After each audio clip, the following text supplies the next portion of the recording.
இந்த பகவானுடைய பாட்டு அனுபந்தத்துல வருது. அதாவது விழிப்பு நிலை வாழ்க்கையில எப்படி ஒருத்தர் தெளிவா இருக்க முடியும், எப்ப தெளிவா இருக்க முடியும்? தெளிவுன்றது clarity of mind or clarity of intellect or clarity in functioning, in performing. ஒரு ஸ்கில்ல பெர்ஃபார்ம் பண்றதா இருக்கட்டும், இல்லாட்டி வாழ்க்கையை வாழறதா கூட இருக்கட்டும், அங்க நம்மளுடைய அந்த காரணங்கள் சொல்லப்படுறது இல்ல, புக்தி எப்படி இருக்கணும், அது எப்ப அந்த மாதிரி கிளாரிட்டியா அதுக்கு சித்திக்கும் அப்படின்றத பத்தி பகவான் ஸ்பெஷல்லா ஒரு பாட்டை பாடியிருக்கார். அனுபந்தத்துல வருது. உள்ளது 40 அனுபந்தம் 29வது பாட்டு. தத்துவம் கண்டவர்க்கு தாமே வளரும் ஒளி, புத்தி வலுவும் வசந்தம் போந்ததுமே, இத்தரையில் தாரு அழகாதி சகல குணங்களும் சேர விளங்கல் என தேர். இதுதான் பாட்டு.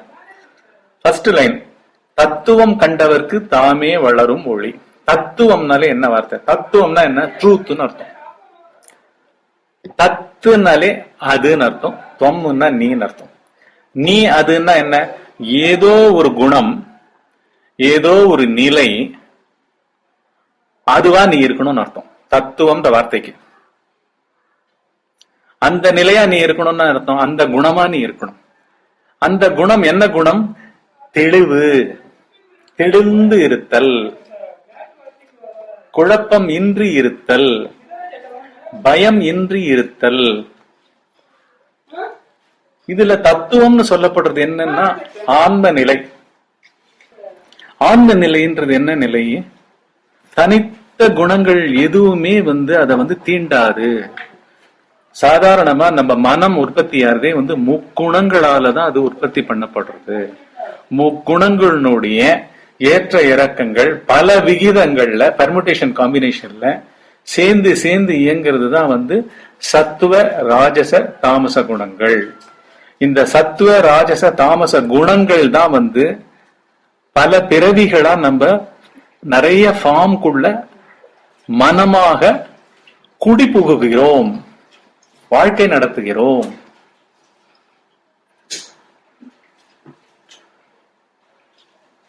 மூன்று விதமான குணங்கள் என்ன பண்றது? அந்த மூன்று விதமான குணங்களுக்கு ஏத்த மாதிரி விஷயங்களை தனதாக்கி கொள்றது, அலசறது, பாக்கிறது. ஒரு விஷயத்த சத்துவகுணம் மிகுந்தவா பாக்குற விதம் வேற. அதாவது சத்துவம்ன்றது ஒளிமயமான குணம், தெளிந்த குணம். ராஜசம்ன்றது என்ன? கலைந்து இருக்கும் மனது, குழம்பி இருக்கும் மனது. எப்ப பாரு சலனமே, ஏற்ற இறக்கங்கள் இருந்துட்டே இருக்கும்.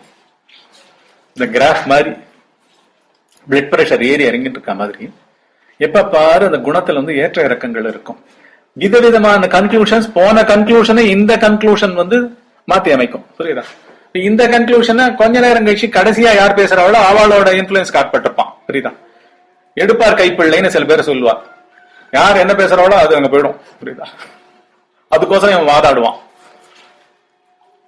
சோ கடைசியா என்ன அவன் காதுல விழுந்ததோ அதுக்கேத்த மாதிரி அவன் பேசிட்டு இருப்பான். இந்த மாதிரி முக்குணமயமான ஏற்ற இறங்களுக்கு அங்க ஆட்பட்ட தாமச குணம்ன்றது அறிவின்மையே, பொருள்மயமாக இருக்குது. ஒரு கல்லு மாதிரி இருக்குது. புரியுதா? புரிஞ்சுக்கிறதுக்கு புத்தியே இருக்காது. சோ புரிஞ்சுக்கவே முடியாதனால எப்ப பாரு கோபதாபங்கள் இருந்துட்டே இருக்கும். புரியுதா? என்னமோ தன்னை மாத்திரம் யாரோ உலகம் ஏமாத்துற மாதிரி, அவமதிக்கிற மாதிரி நினைப்பு இருந்துட்டே இருக்கும். சோ இப்படி இந்த முக்குண மயங்கள் மனமா இருக்கிற இடத்துல இந்த முக்குணங்களை தாண்டி இருக்கிற ஒரு பெரிய அறிவு பொருளே அங்க முக்குணம் இருக்கும்போது தெரியாது. ஆனா இப்படி தலைப்பட்டவர்கள் இந்த முக்குணத்தை தாண்டி இருக்கிற ஆன்ம ஒளியை, ஆன்ம அறிவை, ஆன்ம உணர்வை, அவைகளுக்குள்ள எந்த குணமும் அதை ஆட்டி படைக்க முடியாது. ஏன்னா குணங்கள் அனைத்துமே அதனுடைய நிழல் மூலமா உருவாருது, அதுவே உருவாக்கல. புரியுதா? சும்மா அது ஒளிமயமா இருக்கு, அதுல இருந்து அதுக்குள்ளேயே அதுவே ரிஃப்ளெக்ட் பண்றது. அந்த ரிஃப்ளெக்ஷன்ல ரொம்ப கல்லு மாதிரி இருக்கிற ரிஃப்ளெக்ஷன் தாமச குணமா இருக்கு. ஓரளவுக்கு வந்து சலனத்தோடையும் கல்லு மாதிரி இல்லாமையும் இருக்கிறது வந்து ராட்சச குணமா இருக்கு. இன்னொன்னு வந்து சத்துவ குணமா ஒளிமயமாவே இருக்கு. புத்தி பக்கத்துல, ஆன்ம ஒளி பக்கத்துல புத்தி இருந்துதானா, ஆன்ம ஒளியே பார்த்துட்டு இருந்ததுதானா, இன்னும் ஆன்ம ஒளிக்கு உண்டான எல்லா சற்குணங்களும் தெளிவான நிலைகளும் புத்திக்குள்ளேயே பிரகாசிக்கும். அதனாலதான் தத்துவம் கண்டவர்கள்னா யாரு? இந்த ஆன்ம நிலையை அனுபவிச்சுட்டு இருக்கிறவா, நேரம் அனுபவிச்சுட்டு இருக்கணும், சும்மா கேட்கறது கிடையாது. இப்ப நான் பேசுறதெல்லாம் வந்து வாழ்ந்துட்டு இருக்கிறத பத்தி பேசிட்டு இருக்கேன், சும்மா காதுக்கு இனிமைக்கு பேசல. This is having applied value. This has to be applied. This is to be applied in moment to moment of our waking state. அப்படி வந்து இந்த நிலையை வந்து பார்த்துட்டே இருக்கிறவாளுக்கு தாமே வளரும் ஒளி, தானாகவே ஒரு தெளிவு. ஒளின்னா என்ன? இங்க தெளிவு. வாழ்க்கைன்னா வந்து ஆன்ம உணர்வாவே, அறிவு உணர்வாவே இருத்தல் தான்ப்பா இங்க வாழ்க்கை அப்படின்னு திட்டவட்டமா அதுக்குள்ள இருக்கிறது. அது என்னன்னு தெரியும் அந்த புத்திக்கு. ஒளி எங்க வளரும்? புத்திக்கு தான் ஒளி. சத்தான புத்திக்கு, அறிவுக்கு ஆட்பட்ட புத்திக்கு. சாதாரணமா புத்தின்றது எப்படின்னா, அகந்தையோட சேர்ந்த புத்தி வந்து எப்பவுமே துர்புத்தி, சைடு எடுக்கும். சைடு எடுக்கிறதுக்கு ரெண்டு வேல்யூஸ் வச்சுட்டே இருக்கும், இன்ஃபுளுயன்ஸ் பண்ணிட்டே இருக்கும் மனத்தை இன்ஃபுளுயன்ஸ் பண்ணி, நீ அந்த பீஸ் ஆஃப் லேண்ட கிராப் பண்ணிக்கோ, அதை விட்டு கொடுத்துறாத, அந்த ப்ராப்பர்ட்டி நீ கேட்டு வாங்கிக்கோ, இந்த பதவிக்கு ஆசைப்படு, இதுல இவ்வளவு பர்சன்டேஜ் வாங்கினா இது பெரிய டீல், இதுல நிறைய பணம் வரும், 100 ரூபாயில 100% தேடாத, 1,00,000 கோடியில 1% தேடு அப்படின்னு ரொம்ப புத்தி சாதுரியமா ஏற்கனவே சைடு எடுத்து, பேராசைன்ற சைடு எடுத்து, இன்ஃபுளுயன்ஸுக்கு உலக மதிப்பீடுகள் எல்லாம் தனக்குள்ள வச்சுண்டு அதுக்கு ஏத்தா மாதிரி ஏங்கிற புத்தி வந்து துர்புத்தி. இது அகந்தையோட சேர்ந்த புத்தி. ஆனா தத்துவத்தை பார்த்த புத்தி, ஆன்ம ஒளிய, ஆன்ம அறிவை தான் நான் தரிசிப்பேன், எனக்கு இந்த உலக வேல்யூஸ் எதுவுமே வேணான்னு சொல்லிட்டு ஆன்ம தெளிவுல நான் அடையல, உண்மை உணர்வை நான் தரிசிக்கல, ஆனா இவைகள் எனக்கு தேவையில்லை, இத பத்தி நான் கருத்து வச்சுக்க மாட்டேன், என்னை பத்தியே ஒரு இமேஜ் வச்சுக்க மாட்டேன், எனக்குள்ள நிறைய இந்த உலகத்தை பத்திய வேல்யூஸை சேர்த்துக்க மாட்டேன் அப்படின்னு இருக்கிற அந்த புத்தியானது வளரும், அதனுடைய ஒளி வந்து பெருகும் அப்படின்னு வந்து பகவான் நீங்க சொல்றாரு. தத்துவம் கண்டவருக்கு தாமே வளரும் ஒளி, புத்தி வலுவும் வசந்தம் போன்றதுமே. எப்படின்னா வசந்த காலத்துல எப்படி வந்து தாவரங்கள்லாம் வந்து அழகோடையும் கனிகளை கொடுக்கற மாதிரியும் காய்ச்சி பூத்து குலுங்குறதோ, அந்த மாதிரி அத்தனை ஐஸ்வர்யங்களும் இந்த ஆன்ம சந்நிதியை பார்த்துட்டு இருக்கிற புத்தியா இருக்கிறவங்கிட்ட தாமாகவே சேரும். தேஜஸ்னா என்ன அர்த்தம்னா தெய்வீக ஒளின்னு அர்த்தம், டிவைன் இலுமினேஷன். புரியுதா? அதான் சில பேரை பார்த்துட்டு என்ன சொல்வா, எவ்வளவு தேஜஸா இருக்கா அப்படின்வா.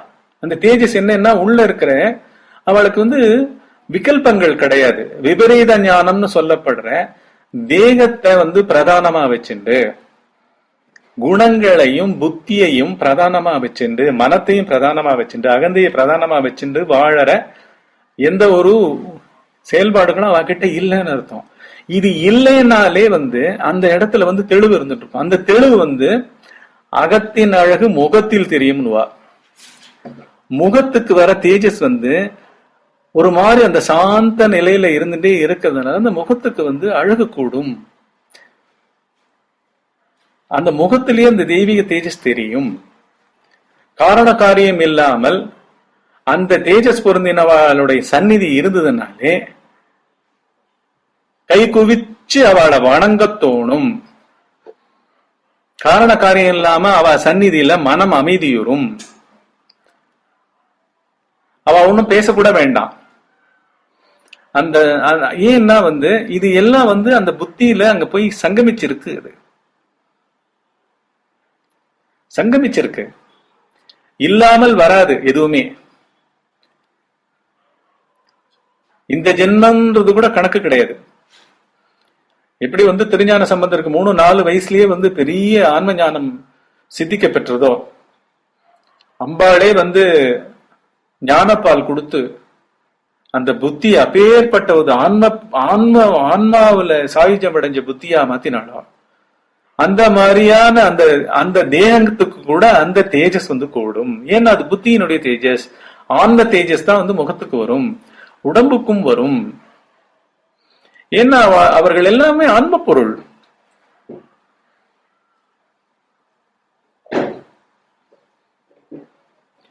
பகவான் ரமண மகரிஷி இருக்கும்பொழுது பல்ராம் ரெட்டின்னு ஒருத்தர், அவர் அவருடைய பக்தி அந்த பல்ராம் ரெட்டியோட பக்தி பகவான் மேல வச்சுட்டு இருக்கிற அந்த பாசம் பக்தி அத அளவிடவே முடியாது.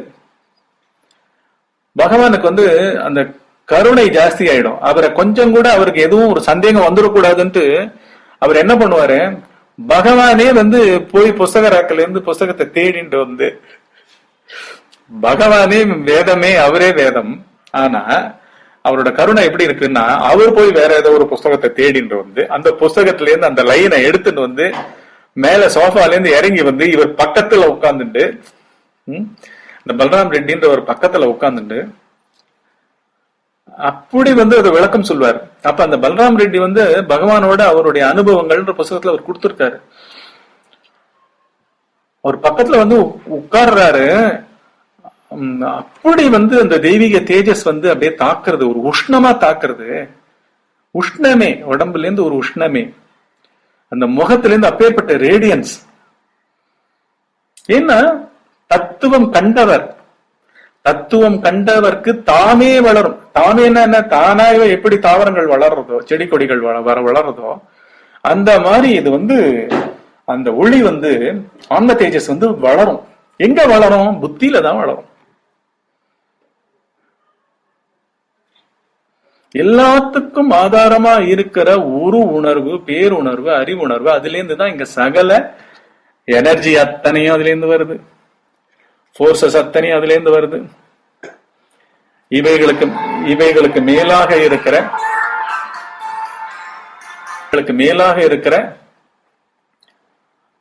Subatomic particles. ஏன்னா பிசிக்ஸ் பிரகாரம் போனோம்னா ஃபர்ஸ்ட் பூமியிலேருந்து திடமான பொருள், ஸ்தூல பொருள் பூமி, பூமியிலேருந்து லோயஸ்ட் லெவல் ஆகாசம், அப்புறம் சப்அட்டாமிக் பார்ட்டிகல்ஸ். அது வரைக்கும் அந்த சப்அட்டாமிக் பார்ட்டிகல்ஸ்க்கும் கீழே இருக்கிறது ஃபோர்சஸ், அதுக்கும் கீழே இருக்கிறது எனர்ஜி. இவைகள் எல்லாமும் உற்பத்தி, இருத்தல், ஒடுக்கம், இதுக்கு ஆதாரமா இருக்கிறது ஆன்ம பொருள். அந்த ஆன்ம உணர்வே பகவான் ரமண மகரிஷி. அது ஒரு தெளிவு தனக்கு கொடுக்கறதுக்கோசரம் பக்கத்துல இறங்கி உட்கார்ந்துட்டு அந்த தேஜஸ், அந்த திவ்ய தேஜஸ், அந்த டிவைன் ரேடியன்ஸ், அதை பத்தி அப்படி வர்ணிக்கிறார் அவர். இது ஒரு யதார்த்தம். இதுல நம்ம புத்திய ஆன்ம ஞானத்தை நோக்கி, ஆன்ம அறிவை நோக்கி இருக்கிற ஒரே அறிவு அதுதான். வேற எதுக்கும் அறிவே கிடையாது. சுயம் அறிவே எதுக்கும் கிடையாது. இந்த பிரபஞ்சத்துல எதுக்கும் கிடையாது, எந்த புள்ளிலையும் கிடையாது. அதனாலதான் அனாவசியமா இந்த மனத்தை வச்சுண்டு அதுல வேல்யூஸ் எல்லாம் வச்சுண்டு நல்லது கெட்டது, சரி தவறு, பிடிச்சது பிடிக்காது, மேன்மை கீழ்மை, இகழ்ச்சி புகழ்ச்சி, எத்தனை ரகங்கள் போடுங்க. 5 புலன்கள்ல மாட்டினது எல்லாத்துக்கும் இது உண்டா இல்லையா? குணங்களுக்கும் உண்டா இல்லையா?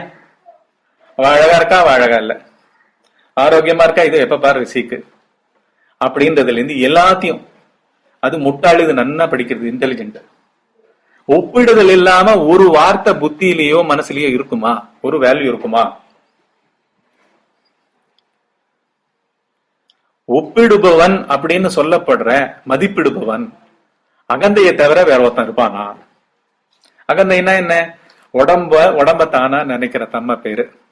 நான் தான் பண்ணி ஆகணும், நான் தான் இதை சீர்திருத்தி ஆகணும், நான் தான் என்ன முன்னேற்றி ஆகணும், இப்படின்னு எல்லாம் தன்னை ஏதோ ஒரு ஒரு ஜடப்பொருள் மாதிரியும் ஒரு மரம் மாதிரி நினைச்சு, அந்த மரத்துக்கு ஏதோ தண்ணி ஊத்துற மாதிரி சுட்டறிவு ஞானத்தை ஓயாம போதிச்சுட்டு, ஆப்ஜெக்டிவ் நாலேஜ போதிச்சுட்டு, சப்ஜெக்டிவா ஒண்ணுமே இல்லைன்ற மாதிரி ஆக்கிட்டு, இதுல புத்தியே இருக்காது இல்லையா? இந்த முட்டாள்தனத்துல எங்க புத்தி இருக்கும்? முட்டாள்தனத்தெல்லாம் பெருக்கணும்னா மனத்தோட இருக்கணும், அகந்தையோட இருக்கணும். புத்திக்கு கொஞ்சம் சேர்ந்தாலே புத்தி கேள்வி கேட்கும். அது நல்லதையும் கேட்கும், கெட்டதையும் கேட்கும். புரியுதா? புத்தி ரெண்டு சைட்லயும் வேகமா போகும். புரியுதா? நோ என்ட்ரின்னு தெரியாம டெட் எண்ட்ல கூட வேகமா போகும். கரெக்டா ஓட்டுறதுலயும் எக்ஸலன்ஸ் தேடும். அதுக்கு எப்படி சொல்லிக் கொடுக்கறோமோ அப்படி இருக்கு. அதனாலதான் சத்புத்தின்வா துர்புத்தின்வா ரெண்டுமே அங்கேயும் கூட ஆப்போசிட் இருக்கு. ஆனா இங்க ஆன்ம ஞானம்னு சொல்லப்படுற டியூவாலிட்டியை தாண்ட புத்தி, ஆன்ம விஞ்ஞானத்தையே சரண் புகுகிற புத்தி, ஆன்ம ஞானத்தையே ஆன்ம அறிவையே அடைக்கலம் அடைகிற அன்றாட வாழ்க்கை, இதை கொண்ட புத்தியானது ஒளியில வளர்றதாம். ஒளியில வளர்றதாம். ஒளியில வளர்றதுன்னா என்ன ஆக போறது?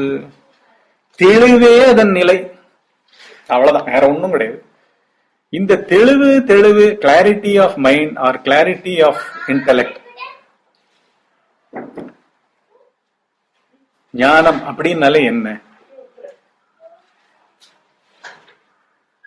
எந்த மதிப்பீடுகளும், மனம் அகந்தை சார்பு கொண்ட எந்த மதிப்பீடுகளும், இப்ப சொன்ன நல்லது கெட்டது சரி தவறு வேணும் வேணாம், இது மேன்மையானது இது கீழ்மையானது, அது வேணும் இது வேண்டாம் அப்படின்ற மாதிரி இருக்கிற எதுவுமே இல்லாமல், குணம் பொருட்கள் எதுலையுமே இல்லாமல் தனித்து தானே இந்த புத்தியாக இயங்கும், இந்த மனமாக இயங்கும், இந்த அந்த கரணங்களாக மனமாக உடலுக்குள்ளே இயங்கும் இது யார் எப்படின்னு தேடுற அந்த புத்தி ஒளியில் வளர்ந்து கொண்டிருக்கின்றதாம். ஒளியில் வளர்றதுனாலும் ஒண்ணுதான், அகந்தைய செதைச்சுட்டு இருக்கிறதுனாலும் ஒண்ணுதான். நல்லா புரிஞ்சுக்கோ. அகந்தைய செதைச்சுட்டு இருக்கிறதுனாலும் ஒண்ணுதான். அகந்தைய செதைக்கிறதுனா என்ன? உள்ளுக்குள்ள எப்ப பாரு என்ன பண்ணுவோம்? பேசிண்டே இருப்போம்.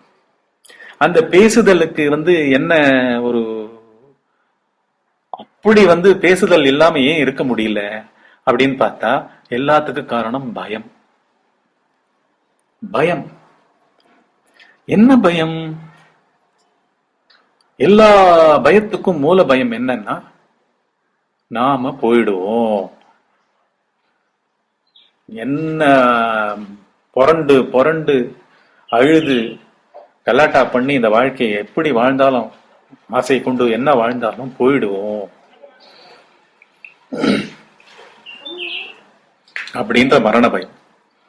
அந்த மரண பயத்தை போக்குறதுக்கு அந்த பக்கமே நீ பார்க்காத, நீ நன்னா ஆரோக்கியமா தான் இருக்க அப்படின்னு திங்கிங் மூலமா இந்த மாத்திரைகள் எல்லாம் சாப்பிட்டு வா, இந்த விட்டமின் டேப்லெட்ஸ் எல்லாம் சாப்பிட்டு வா, இந்த எனர்ஜி டேப்லெட்ஸ் எல்லாம் சாப்பிட்டு வா, இப்படி எல்லாம் எக்ஸசைஸ் பண்ணிட்டு வா, எங்க போனாலும் மினரல் வாட்டரை குடி, கங்கோத்திரியில போனாலும் ஒரு மினரல் வாட்டர் பாட்டில் வாங்கிக்கோ, தலக்காவேரிக்கு போனாலும் மினரல் வாட்டர் பாட்டிலோட குடி அப்படின்ற மாதிரி எல்லாத்து பின்னாடியும் தன்னை உடம்பாவே பேசிக்கா பாவிக்க வச்சு அந்த உடம்ப காப்பாத்துறதுல இறங்கும் பொழுது சைக்கலாஜிக்கல் லெவல்ல இருந்து, சொசைட்டில ஸ்டேட்டஸ்ல இருந்து, படிப்பறிவுல இருந்து, பணத்தகுதியில இருந்து எல்லாத்துலயும் பாதுகாக்க சொல்லி இமேஜை கிரியேட் பண்ணி அந்த இமேஜை பர்சியூ பண்ண வைக்கிறது தான் அகந்தை. எல்லா பயங்கத்தினுடைய மூல பயம் தான் இல்லாம போயிடுவோம் அப்படின்ற ஒரு பயம். தான்ன்றது உடம்பு. அந்த உடம்பு மூலமா தான் நான் நாலேஜ் கூட வச்சுட்டு இருக்கேன். இந்த உடம்பு, இந்த ரோல், இந்த கதாபாத்திரம் இதை தான் மதிக்கிறா. அம்மான்றதுனாலதான் என்ன மதிக்கிறா, அண்ணன்றதுனாலதான் மதிக்கிறா, நான் சம்பாதிக்கிறதுனாலதான் மதிக்கிறா, நான் அறிவுத்திறனோட இருக்கிறதுனால தான் மதிக்கிறா அப்படின்னுட்டு எல்லாத்து மேலேயும் சார்ந்து சார்ந்து பேசி பேசி அகந்தை அந்தந்த இமேஜ் எல்லாம் அழியாம பாதுகாக்கிறதுக்கோசரம் போராடுறது பேரு தான் இங்க வாழ்க்கையாக்கி வச்சிருக்குது. புரியுதா? ஆனா உண்மையில இந்த மாதிரி ஒரு பொருளே இல்லை. ஏன்னா நம்மளுடைய நித்திய அனுபவம் ஆழ்ந்த உறக்கத்துல அடியோட மனம் கிடையாது. மனம் இல்லைன்னா எல்லாம் சகலமும் போயிடுது. பிரபஞ்சம், ஆளு, உடம்பு, உடல் உணர்வு எல்லாமே இங்க இல்ல. சோ இந்த புத்தி தெளிவு தாமே வளரும் ஒளி அப்படின்னா அந்த வளர்ற ஒளி என்ன ஒளின்னு பார்த்தா இந்த அகந்த வச்சுட்டு இருக்கிற பேக்ரவுண்ட் இன்ஃபுளுன்ஸா வச்சுட்டு இருக்கிற டியூயாலிட்டி கருத்துக்கள், நல்லது கெட்டது, சரி தவறு, வேணும் வேணாம், மேன்மை கீழ்மை, இகழ்ச்சி புகழ்ச்சி அப்படின்னு வச்சுட்டு இருக்கிற பல்விதங்கள்ல வச்சுட்டு இருக்கிறது. இத போக்குறது தான் ஒளி வளர்றதுன்னு பேரு. கன்ஃபியூஷன் இல்லாம இருக்கிறது. அந்த குழந்தை இருக்கான்னா இந்த க்ஷணம் மாத்திரம் தான் இருக்காங்க. இந்த க்ஷணங்கள்ல விளையாடிட்டு இருக்காங்க. இந்த 3 வயசு 4 வயசு ஹரி உங்களோட விளையாடிட்டு இருக்கான் இல்லையா, அவன் மாட்டுக்கு அவன் சத்தியமா உடல் உணர்வும் கிடையாது, அது ஆன்ம உணர்வும் கிடையாது. ஆனா ஒரு சத்தியத்தன்மையில அவனுடைய வாழ்க்கை ஓடின்னு இருக்கு. அந்த மாதிரிதான் ஞான வாழ்க்கைன்றது. ஞான வாழ்க்கை எதையும் சார்றது கிடையாது. ஆன்ம பொருள் அடைக்கலாம் அடையிறதுன்னா ஆன்ம பொருள்ன்றது ஒன்னும் பண்ண போறது இல்ல. தெளிவே வாழ்க்கையா இருக்க போகுது, சாராமையே வாழ்க்கையா இருக்க போகுது. மனத்தை சாராமல் இருத்தல், அகந்தையை சாராமல் இருத்தல், மதிப்பு வேல்யூ சிஸ்டத்தை சாராமல் இருத்தல், இப்படி இருக்கிறது தான் அந்த வாழ்க்கை. அதான் அவர் சொல்றாரு. இது எப்ப கூடும்னா இப்படி ஆன்ம பொருளை கூடும். ஆன்ம பொருளை நோக்கி திரும்பி இருக்கிற புத்தி மூலமாகத்தான் இது கூடும். இது கூடுறதுன்னா என்ன அர்த்தம்னா வேல்யூஸ் எல்லாம் விழுந்துரும். புத்தியினோட இயக்கம் தனித்த இயக்கம் இருக்காது, சதா அதுலயே இருக்கும். இது எப்படி ஆகும்ன்றத சொல்றாரு. இது உலகத்துக்கு எப்படி ஆகும்னா எப்படி இருக்குமா, தத்துவம் கண்டவருக்கு தாமே வளரும் ஒளி. அப்ப அந்த திவ்ய தேஜஸ் வரும். ஏன்னா குழப்பமே இல்லாத மனம், பயமற்ற மனம், பிறப்பு இறப்புகளை தாண்டி உயிர் பயத்தை தாண்டி இந்த க்ஷணத்தை வாழறோம். உயிர் பயத்தை தாண்டி வாழணும்னாலே ஆன்ம பொருளை தேடுற புத்தியா இருக்கணும். ஆன்ம பொருளை அடைக்கலம் அடைந்த புத்தியா இருக்கணும். இரட்டைகளை தாண்டிய ஒரு நிலையா இருக்கணும் அந்த புத்திக்கு. அப்பதான் என்ன அர்த்தம் அவர் சொல்றாரு, அந்த புத்தி அந்த புத்திக்கு திறக்காத கதவுகளே இல்லை. All the doors are thrown open. All the doors are thrown open. இப்ப இந்த மேஜிஷியன்ஸ் எல்லாம் காமிக்கிறான். அவன் என்ன பண்றான், ஒரு 4 பேர் இருக்கிற இடத்துக்கு அந்த ஷாப்ல இருந்து ஒரு மேகசைன் கொண்டு வான்றான். அந்த ஒரு மேகசைனை கொண்டு வரா. அதுல எவ்வளவு பக்கம் இருக்கும் அப்படின்றான். 100 பக்கம் இருக்கு, 100 பக்கம் இருக்கும். அதுல தோராயமா அப்படி பாக்குறா இந்த புஸ்தகத்தை, அந்த மேகசைனை. 100 பக்கம் இருக்கு. சரி, நீங்க ஏதான ஒரு பக்கத்தை நினைச்சுக்கோங்கன்றான். அவன் நினைச்சுக்கிறா. அவன் என்ன பண்றான், சும்மா ஒரு தூரத்துல இருந்து ஒரு 5 அடி தூரத்துல இருந்து அந்த புஸ்தகத்தை அப்படியே டேபிள்ல இருக்கு, இங்கேருந்து காத்த நகர்த்துற மாதிரி அப்படி நகர்த்துறான். கையால் அப்படி ஒரு நகர்த்துறான். காத்த அப்படி தள்ளினா அப்படி இருக்கும். அப்படி தள்ளினா கரெக்டா 20வது பக்கத்துக்கு திறந்துக்கிறது. 2 பக்கமும் 20, 21 திறந்து நிக்கிறது. போய் பாருங்கன்றான். தூரத்துல இருந்து போய் பாக்குறான். ஆமா 20வது பக்கம் அப்படின்றா. இன்னொரு பக்கத்துல ஒரு அட்வர்டைஸ்மெண்ட் இருக்கு. அதுல ஒரு ரிஸ்ட் வாட்ச் அட்வர்டைஸ்மெண்ட். சரி, நீங்க ஏதாவது ஒரு டைம் நினைச்சுக்கோங்கன்றான். அவன் நினைச்சுக்கிறா. என்ன டைம்ன்றா. இப்ப நாங்க 4:30 நினைச்சுட்டு இருக்கோம்ன்றா. இந்த 4:30 போய் அந்த பேஜ்ல ரிஸ்ட் வாட்ச் அட்வர்டைஸ்மெண்ட் இருக்கிற பேஜ்ல எழுதுங்கன்றான். அவ எழுதுறா 4.30 எழுதுறா. 4:30 PM அப்படின்னு எழுதுறா. அவன் என்ன பண்றான், தூரத்துல இருந்து அதே ரிஸ்ட் வாட்ச் அட்வர்டைஸ்மெண்ட்ல இருக்க அந்த ரிஸ்ட் வாட்ச் அதுல இருக்கிற டைம் வந்து 10:10 மார்னிங் 10:10, மார்னிங்கோ நைட்டோ 10:10 இருக்கு. அப்படியே அவன் காமிக்கும் பொழுது என்ன ஆகுது, அது 4:30 வந்து நிக்கிறது. ஒரே ஆச்சரியமாயிடுறது. இப்ப வந்து அவன் எங்க வேலை பண்ணிருக்கான், அவன் இது எல்லாத்தையுமே தன் மனத்திலேயே தன் உணர்வையே நல்ல தோண்டி துருவி ஆராய்ஞ்சிருக்கான். அதுலயே இது முழுசையும் செய்து முடிச்சுட்டான். அவன் வரத்துக்கு முன்னாடி, அன்னைக்கு அந்த மேஜிக்க பண்றதுக்கு முன்னாடியே தன் மனத்திலேயே அதனுடைய டெமோ, ஏன்னா அவ்வளோ உணர்வை போய் தொட்டிருக்கான். மனத்திலேயே இல்ல, அவன் மனம் மூலமாக நேராக உணர்வையே போய் அவன் தொடரான். அவன் புரியுதா? சோ இந்த பிரபஞ்சத்துல இருக்கிற அத்தனை சக்திகளும் ஒரு பேப்பர்ல இருக்கிற ரிஸ்ட் வாட்ச்ல இருக்கிற டைம் மாறுறதுன்னா, அட்வர்டைஸ்மெண்ட்ல இருக்கிற ரிஸ்ட் வாட்ச் பேப்பர் கடிகாரம் டைமை மாத்தி காமிக்கிறது.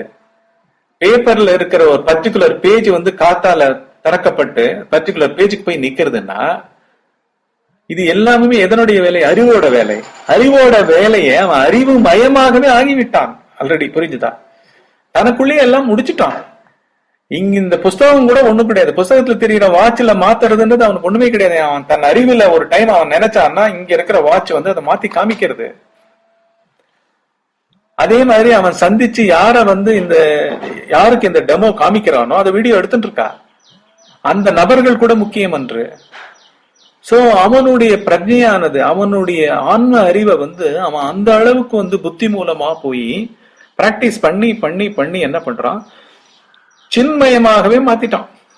ஒரு நடக்க போற ஒரு ஈவெண்ட சின்மயமாகவே உள்ளே நான் டெமோ பண்ணி முடிச்சுட்டேன். ஆனா ஒரு இடத்துக்கு போய் ஒரு காலத்துல ஒருத்தருக்கு முன்னாடி பண்றதுதான் பின்னாடி நடக்க போறது. அந்த அளவுக்கு வந்து துல்லியமாக அவனுடைய புத்தி இயக்கமானது அறிவுலேந்தேங்கிறது. புரியுதா? சோ அறிவு நிலைன்னு ஒண்ணு இருக்கு. ஆனா இந்த மாதிரி சித்துக்கள் கூட இங்க முக்கியம் இல்ல.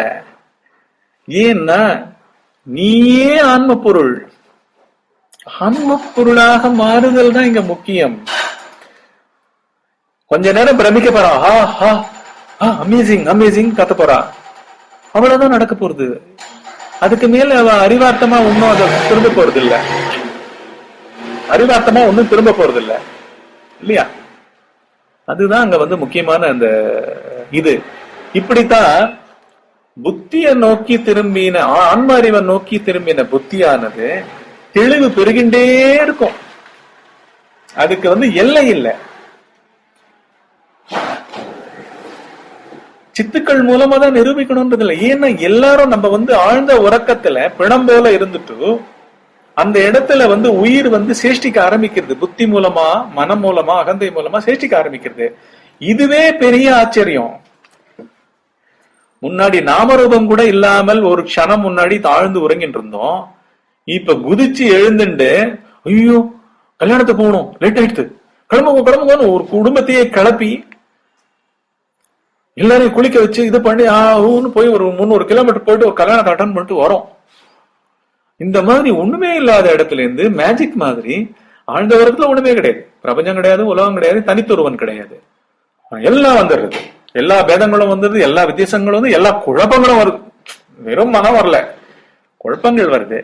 ஆனா ஆன்ம நிலையை பார்த்துட்டு இருக்கும் பொழுது இந்த 3 நிலைகளையும் நம்ம தாண்டோம். எந்த 3 நிலைகள்?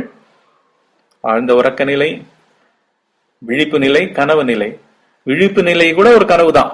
ஏன்னா வேல்யூஸ் எல்லாம் நம்மளே தெரியாம வச்சுட்டு இருக்கோம். நல்லது கெட்டது, வேணும் வேணாம் அப்படின்லாம் வச்சுட்டு இருக்கோம். ஆனா ஒவ்வொரு புள்ளியிலையும் இறைநிலை தான் இருக்கு, தெளிவுதான் இருக்கு. ஆன்ம நிலைன்றது தெளிந்த நிலை. அங்க ஒரு ஒரு ஒரு எண்ணத்துக்கு வந்து அவசியம் கிடையாது. அதான் பயந்துருவா, நான் சிந்திக்கிறதே மறந்துடுவேனா? அட எல்லாம் உனக்கு கிடைக்கும் போது நீ சிந்திச்சு செயல்பட்டு பிரயத்தனிச்சு திட்டம் போட்டு இதெல்லாம் பண்ணவே வேண்டாமே ஐயா, பண்ணவே வேண்டாமே. அப்படி பண்ற வேலை இல்லைன்னு இல்ல ஆழ்ந்த உறக்கம் மெய்ப்பிக்கிறது. ஆழ்ந்த உறக்கத்துல நீயே இல்லாம நல்ல ஒரு அனுபவம் கிடைக்கிறதா இல்லையா? ஆழ்ந்த அனுபவம் கிடைக்கிறதா இல்லையா? அதுதான் இங்க ரொம்ப முக்கியம். அததான் அவர் சொல்றாரு. எப்படி வசந்த காலம் வரும்பொழுது தாவரங்களும் மரங்களும் காடுகளும் இதுவும் ரொம்ப அழகோட மரங்களும் இதுவும் பழங்களும் காய் கனிகளும் பூத்து குலுங்குறதோ, அந்த மாதிரி மலர்களும் பூத்து குலுங்குறதோ, அந்த மாதிரி இதை ஆட்கொண்ட மனம், இதுக்கு அடைக்கலமான புத்தி, இதையே நோக்கி இருக்கிற புத்தி தெளிவு மயமே. அதுக்கு கூட திவ்ய தேஜஸ் முன்னாடி இந்த லௌகீக வாழ்க்கையில அத்தனை சம்பத்துக்களும் இங்கு அடைய பெறும். இது ஒண்ணுமே இல்லை. ஆன்ம நிலைன்றது பிறவா இரவா பெருநிலை, ரெண்டுத்தையும் தாண்டிய இது. இவாதான் உண்மையில அத்தனை பயங்களையும் தாண்டினவா. ஈகோனோட பயம்தான் சர்வ அனர்த்தங்களுக்கும் காரணம், சர்வ குழப்பங்களுக்கும் காரணம், சர்வ தெளிவின்மைக்கும் அதுதான் இது ரூட் காஸ். அது நீங்கிடும், தெளிவு எப்பவுமே இருக்கும். இதை வச்சு லௌகீக வாழ்க்கையும் ரொம்ப அற்புதமா மிளரும். ஒருத்தரோட வாழ்க்கை நல்லா மிளரும். அதுதான் உண்மையான விஞ்ஞானம். தத்துவம் கண்டவர்க்கு தாமே வளரும் மொழி, புத்தி வலுவும் வசந்தம் போன்றதுமே, இத்தரையில் தாரு வழகாதி சகல குணங்களும் சேர விளங்கல் என தேர். முன் சாமானிய மனிதன் போல தோன்றிய ஒருவன் ஞான அனுபவம் ஏற்பட்ட பின் எண்ணிறந்த சீடரை ஆகர்ஷித்து ஆட்கொள்ளும் ஆத்ம பிரகாசம் வாய்ந்தவனாக விளங்குவது பிரத்யக்ஷம். வசந்த காலம் வந்தவுடனேயே விருட்சங்களுக்கு அழகு முதலிய எல்லா குணங்களும் விசேஷமாய் விளங்குதல் போல தத்துவம் கண்ட ஞானிகளுக்கு புத்தி பலம் தேஜஸ் ஆகிய மற்ற எல்லா சம்பத்தும் யாதொரு முயற்சியும் இன்றி தாமே விருத்தியாகும். லௌகீக வாழ்க்கை கூட எந்த முயற்சியும் பண்ண வேண்டாம், தானே சித்திக்கும். இப்போ இந்த சத்சங்கம், இப்ப எடுத்த சத்சங்கம் தேஜஸ் அப்படின்ற தெய்வீக ஒளி, புத்தி தெளிவு, ஆன்ம பலம் எனப்படுவது ஆன்ம பொருளின் சத்தியத்தன்மையை உணர்ந்து கொண்டு இருத்தலே. அதாவது பிரசன்ட் கண்டினியூஸ் டென்ஸ் மாதிரி இதை நான் கொடுத்துருக்கேன். இதை ஒட்டிய தியானம் இப்போ நம்ம பண்ண போறோம். என்ன தியானம்னா,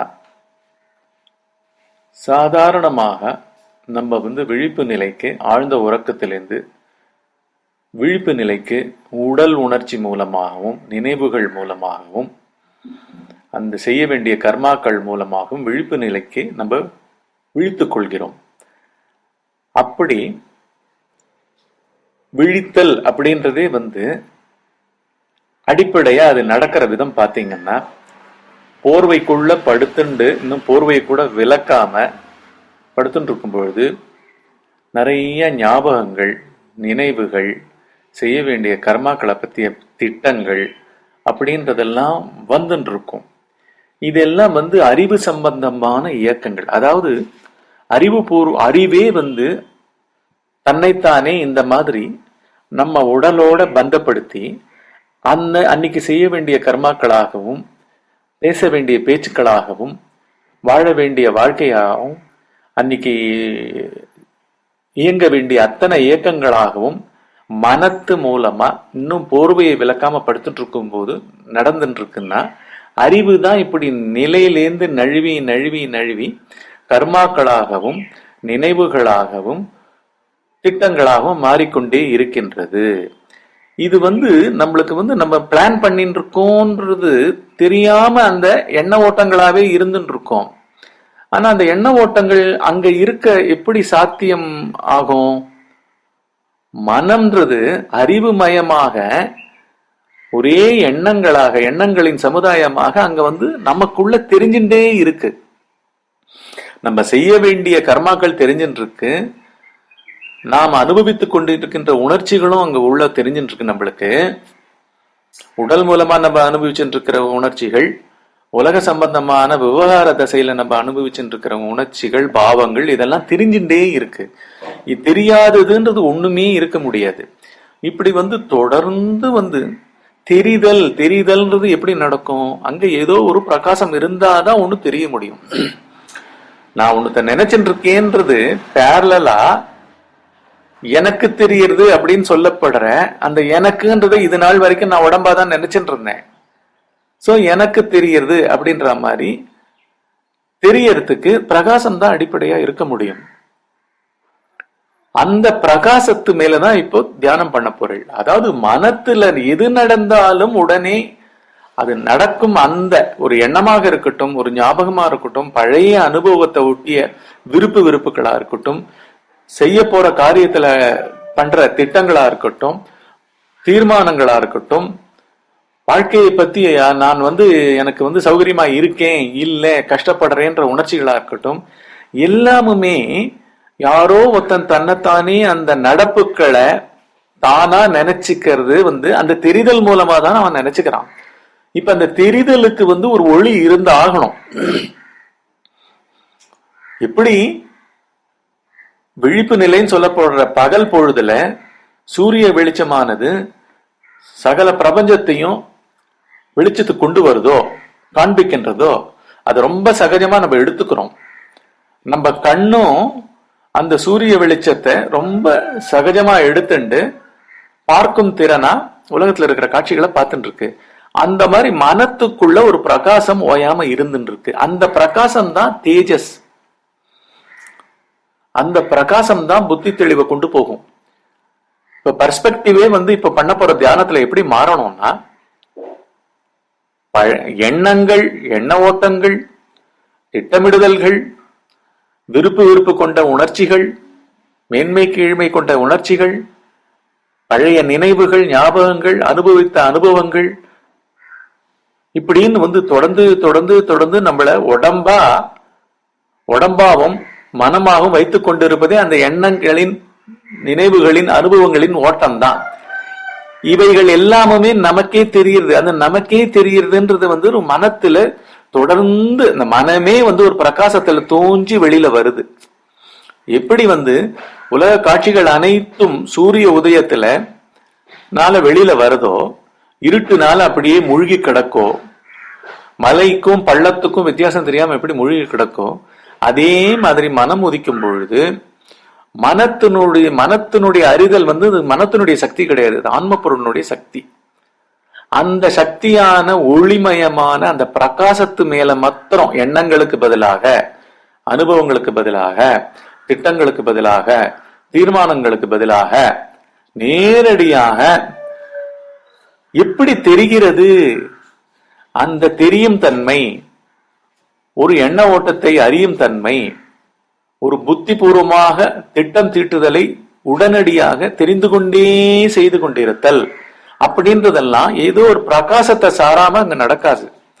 அதனால எப்படி தெரிகிறது, யாருக்கு தெரிகிறது அப்படின்னு அந்த பிரகாசத்து மேல பார்வையை திருப்பணும். எண்ணங்களுக்கு பதிலா, அனுபவங்களுக்கு பதிலா, திட்டங்களுக்கு பதிலா, இதற்கெல்லாம் பதிலாக அதுக்குள்ள கண்ணை மூடிண்டு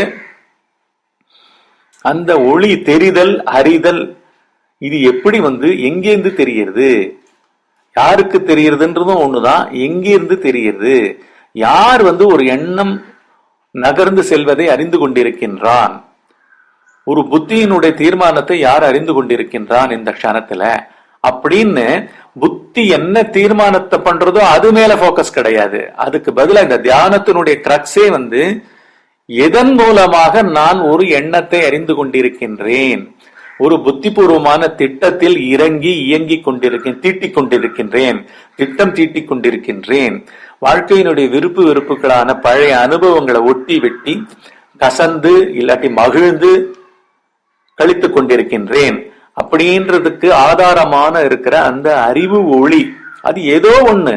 அதுக்கு அது ஒரு காட்சி பொருள் இல்லை.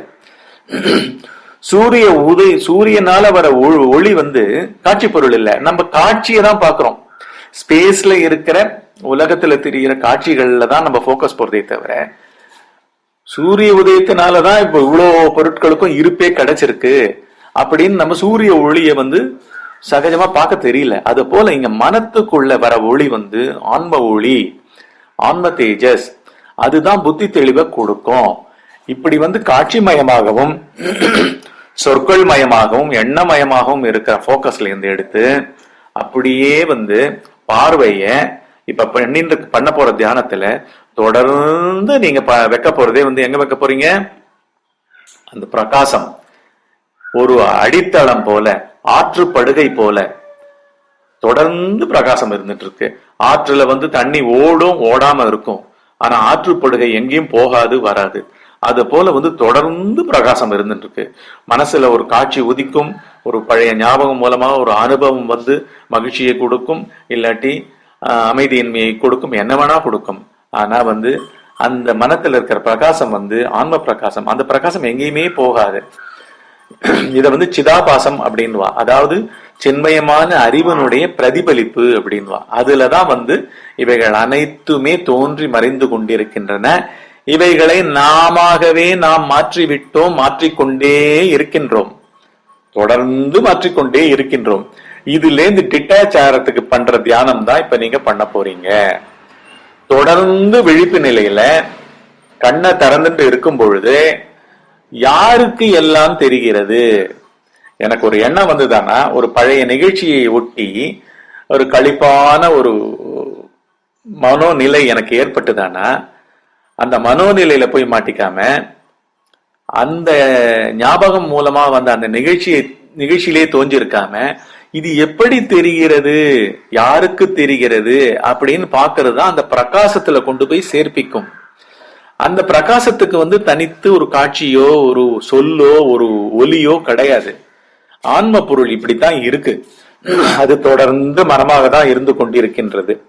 இப்படி மனத்துல அடித்தளமா அனைத்து காட்சிகளுக்கும் பிரகாசம் போல இருக்கிற அந்த தன்மையில ஓயாம தோன்றி இருக்கிறதுக்கு பண்ற தியானம் இது. இது உட்கார்ந்து நல்லா 1 மணி நேரத்துக்கு மேல பண்ணலாம், உங்க சௌகரியத்தை பொறுத்தது. கண்களை மூடிக்கொண்டு பண்ணணும். இதுக்கு திருப்பி ரெஃபரன்ஸ் பாயிண்ட் என்ன? ரெஃபரன்ஸ் பாயிண்ட்னா அதேதான் ரெஃபரன்ஸ் பாயிண்ட்.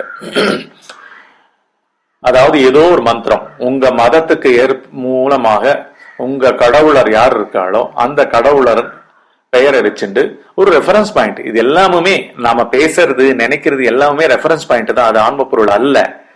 ஆன்ம பொருள்ன்றது அதனுடைய சக்தி மூலமாக தான் நம்ம அதை நினைக்க கூட நினைக்கிறோம். ஏன்னா எல்லாமே சகல பிரபஞ்சமும், அனைத்து சக்தி நிலைகளும், அனைத்து போர்சஸ் நிலைகளும், அனைத்து காட்சிகளும், பொருட்களும் எல்லாமும், நம்மளுடைய புத்தி பூர்வமான இயக்கங்களும் எல்லாமுமே ஆன்ம பொருள்ல தான் இருக்கு. ஆன்ம பொருளே தான் அவைகளும். அதனால அந்த ஆன்ம பொருளை கடைஞ்சி எடுக்கிறதுக்கு உண்டான ஒரு தியானத்தை தான் நான் இப்ப சொல்லிட்டு இருக்கேன். பேஸ் ஒரு பிரகாசம். அந்த பிரகாசத்திலிருந்து நழுவும் பொழுதுதான் அதுதான் நம்மளுடைய ஞாபகமாக மாறுகிறது. நம்முடையன்ற வார்த்தை எல்லாமே அங்கதான் உற்பத்தி ஆறுது. எனக்கு இது தோன்றியது, என்னுடைய இது பொருள், என்னுடைய பொசஷன் அப்படின்னு சொல்றதெல்லாம் கூட அதுதான். அதனால அப்படி நழுவுதல்ன்ற அந்த நழுவின பொருளா இல்லாமல் நேரடியாக அந்த பிரகாசமா இருக்கிற அது மேல தொடர்ந்து போக்கஸ். இதுக்கு பதிலா அது அப்படியே டோட்டல் ஒரு ஷிஃப்ட், ஒரு பாரடைம் ஷிஃப்ட். இத தியானமா நீங்க 1 மணி நேரத்துக்கு மேல பண்ணலாம். கண்களை மூடிண்டு இந்த மந்திரத்தை, ஏதோ ஒரு மந்திரம், இந்து மதத்துல இருக்கிறவங்களுக்கு நான் ஓம் நமோ நாராயணாய அப்படின்னு சொல்றேன். அந்த மந்திரத்தோட ஒரு 10 தடவை சொல்லிட்டு அப்படியே விட்டுடுறீங்க. அப்புறம் என்ன வரதோ, என்ன எண்ணமா நீங்க மாறுறீங்களோ, என்ன திட்டம் தீட்டுதெல்லாம் நீங்க மாறுறீங்களோ, எந்த பழைய அனுபவத்தினால விருப்புக்கு ஆட்படுறீங்களோ அதுல இல்லாமல் அதிலிருந்து அது எப்படி தெரிகிறது, எந்த பிரகாசத்தால் எனக்குள்ளே இவைகள் எல்லாம் அறியப்படுகின்றன, தெரிந்து கொள்ளப்படுகின்றன. இதுதான் இங்க போக்கஸ். எப்படி தெரிந்து கொள்ளப்படுகின்றன, எதனால் தெரிந்து கொள்ளப்படுகின்றன, எதனால் அறிந்து கொள்ளப்படுகின்றன.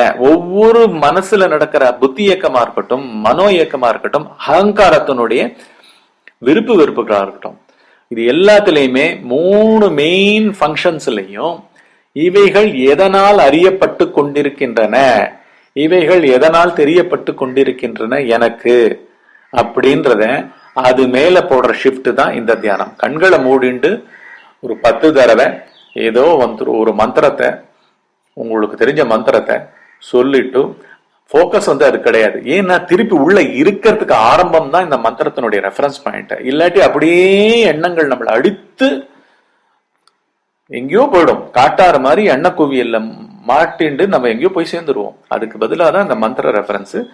அதை பண்ணுங்க, அப்படியே விடுங்க. அதை பண்ணுங்க, என்ன நடக்கிறதோ அதுல யாருக்கு எப்படி இதெல்லாம் தெரிந்து கொள்ளப்படுகின்றன அப்படின்றத தொடர்ந்து பார்த்துட்டே இருங்கோ. இது கண்களை மூடிண்டு இப்படித்தான் எப்படி நெல்லுலேருந்து அரிசியை பிரிக்கிறாளோ அந்த மாதிரி இப்படித்தான் பண்ணணும். புத்தி காட்சி மயமாகவும் உலகமயமாகவும் உடல் மயமாகவும் இருந்து கொண்டிருக்கின்றது. அதுலேருந்து ஸ்லோவா விலகி இவைகளெல்லாம் தோற்றமயமே, தோன்றி மறைந்து கொண்டிருக்கின்றன, தோன்றி மறையாத அந்த பிரகாசம், அந்த பேரறிவு, அந்த உண்மை அறிவு, அந்த உண்மை உணர்வு, அது உண்மை பொருள், அதுதான் தேஜஸ், அதுதான் ஆன்மபலம், அதுதான் புத்தி தெளிவு. இந்த தியானத்தை 1 மணி நேரம் கண்ணை மூடின்னு தாராளமா பண்ணுங்க. மற்ற சமயங்கள்லயும் இந்த பார்வைக்கு நிறைய போக்கஸ் கொடுங்க. விசார சமயம், அதாவது கண்களை திறந்து பண்றது பேர் விசாரம்னு பேரு. ஆனா கிரக்ஸ் ரெண்டுமே ஒண்ணுதான். கண்களை மூடி பண்றது பேர் தியானம்.